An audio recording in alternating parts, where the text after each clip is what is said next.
जय हिंद दोस्तों। एनआईए ने हफीज सईद का नाम डाल दिया चार्जशीट के अंदर पहलगाम अटैक में। तो अब क्या घुस के खत्म किया जाएगा हफीज सईद को? यहाँ पे नया क्या गेम चल रहा है? और बगलियार डैम के 3 गेट्स को खोल दी गई हैं इस समय बिना पाकिस्तान को बताए, और हड़कंप मच चुका है। फ्लड अलर्ट जारी कर दिया गया है पाकिस्तान के अंदर, और भारत अब एक सी बेड केबल नेटवर्क लगाने वाला है चाइना और पाकिस्तान के सबमरीन्स को चुन चुन के मारने के लिए। और जयशंकर जी गल्फ के दौरे में कतर और बहरीन में यहाँ पे कुछ नया गेम यहाँ पे चल रहा है, कुछ नए खुलासे हुए हैं जो उन्होंने वहां पे किया। और मोदी जी को इंडोनेशिया के अंदर एक अनप्रेसिडेंटेड वेलकम मिला है। और भारत और इंडोनेशिया के बीच में क्या चल रहा है, और इस समय ऑस्ट्रेलिया भारत को एक न्यूक्लियर पावर बनाने वाला है, ऐसा क्यों आज एक खबर आया है। यहाँ पे क्या चल रहा है, और कंगलुओं के ऊपर एक्शन लिया जाएगा। कंगलुओं और रोहिंग्याओं को उखाड़ के फेंकने के लिए दिल्ली के अंदर एक हाई लेवल मीटिंग ऑर्गेनाइज हो रहा है बहुत जल्द। और जेडी वॉन्स ने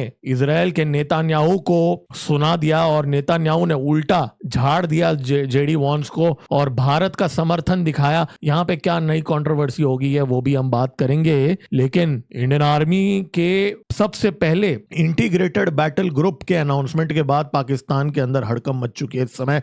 वहां पे क्या उन्होंने कहा है उस पे भी आज बात करेंगे। लेकिन इंडियन आर्मी अब T-72 और T-90 टैंक्स को अपग्रेड कर रहा है, और इंडियन नेवी INS महेंद्रगिरी अब इंडक्ट करने वाला है 6th स्टेल्थ फ्रिगेट। दोस्तों बहुत जबरदस्त खबर है। और दोस्तों इसके अलावा और बहुत सारी चीजें हैं जो हम इस वीडियो के अंदर डिस्कस करेंगे। इसके लिए लाइक का बटन अभी का भी दबा दीजिए और सब्सक्राइब का बटन भी दबा दीजिए, क्योंकि जो इन्फॉर्मेशन अगले 30 मिनट में हम डिस्कस करेंगे वो आपको कहीं नहीं मिलेगा। इसके लिए सब्सक्राइब का बटन भी दबा दीजिए और बेल आइकन भी दबा दीजिए। मेरा नाम है गिरीश और आप देख रहे हैं जियोपॉलिटिक्स। चलिए स्टार्ट करते हैं।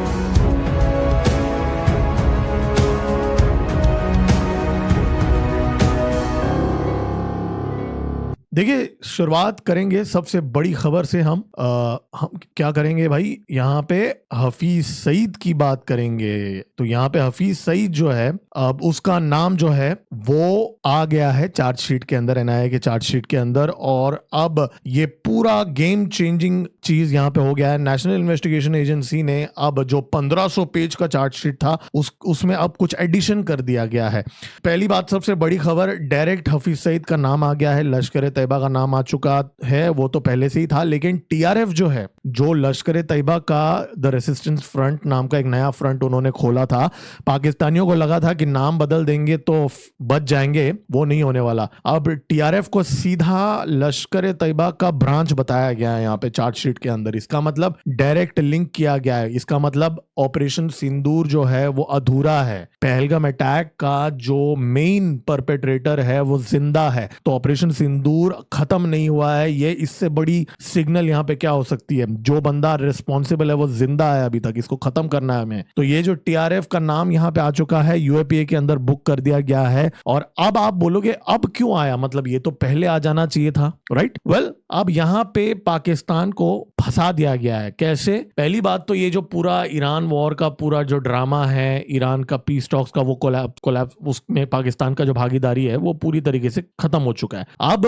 फाइनेंशियल एक्शन टास्क फोर्स की मीटिंग होने वाली है बहुत जल्द, फैटफा का, और उसके अंदर अब पाकिस्तान को यहाँ पे बहुत सारे प्रश्नों का उत्तर देना पड़ेगा यूनाइटेड नेशंस के अंदर और इंटरनेशनल फोरम्स के अंदर, कि हफीज सईद जो है वो अकॉर्डिंग टू पाकिस्तान वो तो जेल में है, राइट? 2020 से वो जेल में है। तो अगर वो बंदा जेल में है तो उसने ये अटैक कैसे कराया? और पाकिस्तानी जाहिल हमेशा बोलता है ना कि सबूत नहीं है, सबूत नहीं है। पूरा सबूत के साथ पूरा पाकिस्तान का Xiaomi का जो 2 फोन्स हैं पाकिस्तान से खरीदे गए फोन्स, वो सारे एविडेंस के साथ पूरा डॉकेट रेडी है यूनाइटेड नेशंस को देने के लिए। खैर, ये तो एक बात हो गया यहाँ पे, राइट? अब पाकिस्तान के पास मुन्नी के पास एक बहुत ही आजकल वो बहुत फुदा करा है ना डिप्लोमेसी में, उसको लग रहा है कि बहुत उसका नाम चल रहा है।